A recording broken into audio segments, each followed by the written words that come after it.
In this episode of Building RYLOTH, we'll be focused on the main battlefield, some rock work, as well as working on some of the smaller details in the overall final MOC, as well as a slight change of plans for this MOC going forward. So let's get into this episode of Building RYLOTH.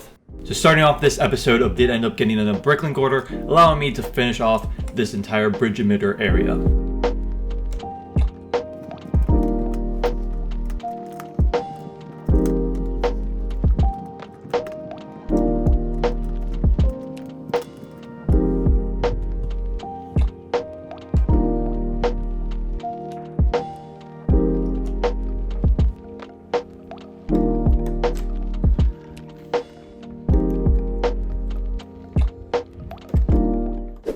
I wanted to try to finish off the majority of this base plate. Like I talked about in the last episode, I'm going to start by blocking it out, and then I'll go in and do more detail later on, and just to kind of get an idea of where all the colors are going to be in the final version of the MOC. But I'm continuing to add in the splotches of sand green, which in the previous episode I was a little hesitant on. But now I think I'm definitely a lot happier with it. I think it'll definitely meld in with olive green a lot better than originally I was thinking.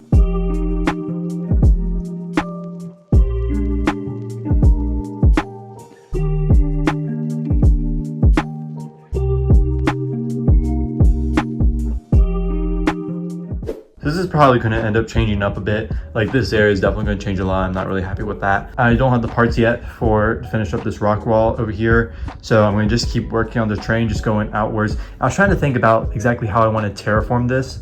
So I thinking that it's going to incline going towards the capital, but it's also going to incline going outwards away from the main dirt path leading up to the capital, so the kind of pathway is going to kind of stay the same level, but it's going to incline on either side. From what I can tell, that also looks accurate to the episode. So I'm trying out a different technique here with my terrain. So I'm trying this kind of layered technique where you see that this layer is higher up, and then I'll just kind of fill it in with the deep terrain detailing, and that kind of guides me on how high of an incline I need to make up until I get to this kind of layer right here. So I'm gonna try it out for just kind of this area, see if it works, and if it does, I'll continue using this technique to fill in the rest of the space. Also, if you didn't know, Duplo bricks are actually compatible with regular Lego bricks. So I just have some 2x4 bricks on top of these Duplo bricks, and they work great for filler. So I just have a bunch of those pillared up for this space right here. So I made some slight progress, and then I realized I'm gonna need a lot more pieces if I wanna make more progress on the terrain.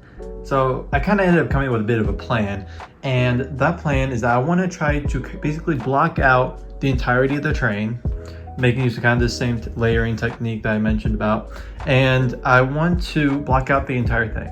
And then after I block it all out, I'm going to take a break from the terrain and wait until to get more pieces a little bit later, and focus on the capital itself. Just start building the capital. I already know I'll have a lot of the pieces for that, so it's going to be primarily in light bluish gray. So I won't have to worry about buying as many pieces. I think for the moment it's going to be best to hold off on buying as many pieces as I will need to complete this entire thing. I'll definitely probably finish up this road because I should have most of the pieces for that already.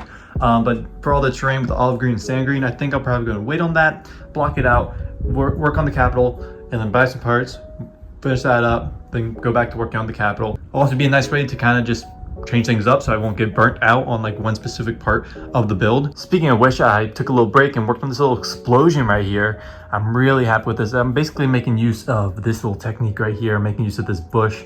I got the flower stems on each of those, and then these round dish pieces in different translucent colors to kind of get this explosion effect that I really love. And got some lights attached on it to it, so you light it up and look at that, we have lights. I think it looks really, really good.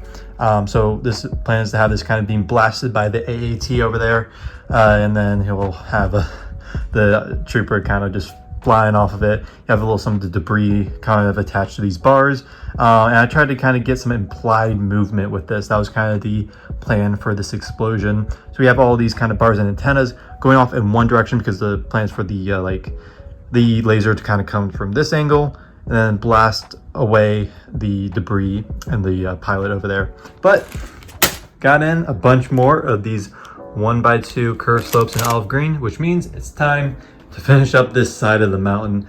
So once that's done, then the entirety of the mountain will finally be done. I'm so happy to have this entire rockwork section done, which means the entire rockwork for the entire mock is finally done. I'm really happy to have that huge weight off my shoulders, since, you know, that took a while, got kind of repetitive at sometimes, but good to have that finally done.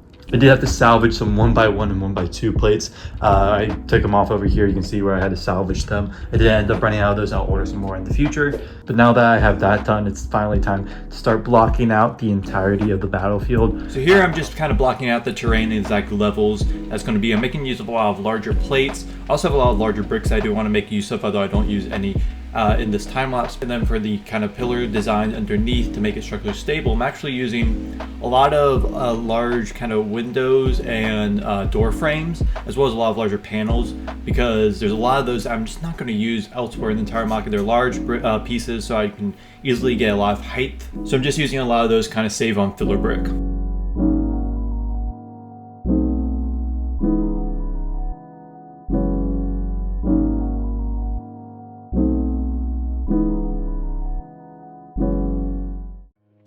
So I wasn't quite able to finish off the entire battlefield, but you can kind of get an idea of how I'm going to block out this entirety of the section. And now taking a little longer than I was kind of anticipating. So I'll have to save that for the next episode. But what I was able to spend time on was I was able to experiment with some techniques I'm going to use for the capital. So this is a technique I'm going to use to capture one of those weird kind of curved columns that you see on the capital. So I'm going to replicate this kind of panel design that's going to attach to this flex tube, which is going to go all the way around and kind of curve out like that. And then I'm going to use kind of this outer shell portion to kind of guide the main curves of it. So I'm using some wedge plates over here. Ideally, I wouldn't use wedge plates. I experimented with making it brick built because I didn't really want to have the look of the studs on the outside, but it's just like a half plate too small to fit in the kind of panel design. So I'll have to go with using some of these wedge plates on the sides, which will work out well. I just prefer the look without the studs. I also did a little bit of experimentation with the main tower that has the entranceway with the two doors. So it's kind of a weird curve. So it kind of curves around like that, which I'm using these curved slopes. I don't know if I'm gonna kind of use that technique in the end, but it also curves kind of outwards along this edge, meaning that there's, you know, if I'm using the curved slopes, there are going to be gaps kind of appearing, and I don't know how I would kind of fill those gaps. So I'm thinking I'm going to lean more towards a similar technique that I used with the dome on Umbara. I think that will probably work out better, but it is a different angle, so I'll have to adapt it differently. So I had a question I wanted to ask you all, and that's about Easter eggs for the final mock. So obviously we're getting close to working on the capital. I wanted to include a couple rooms in the actual capital itself, and I was like, okay, what Easter eggs do I want to include? And I don't really have any ideas. Obviously with Umbara, I had the workout clones, which was really fun, but I would like to do something else. I was looking back at some of the Bad Batch episodes that the capital appeared in, and I realized, oh, there's a prison here that exists in the capital. That could be a fun inclusion. Maybe there are some clones being held captive or something. That's not necessarily like an Easter egg though, but it could be like a fun inclusion. I just have a little room, and I'm actually just thinking of this now. What if I include Delta Squad? I have a custom set of Delta Squad figures. Taking a bit of a page out of Coconut Brick Studios' book, he always includes Delta Squad in all of his mocks, you know. But I haven't been able to use them in any mocks, so that could be a really fun inclusion. Even though it doesn't really make sense lore-wise, it could be just, you know, a fun little throwaway Easter egg. But that's going to be it for this episode of Building RYLOTH. Thank you so much for taking the time out of your day to watch this video, and have a great day, everybody. Goodbye.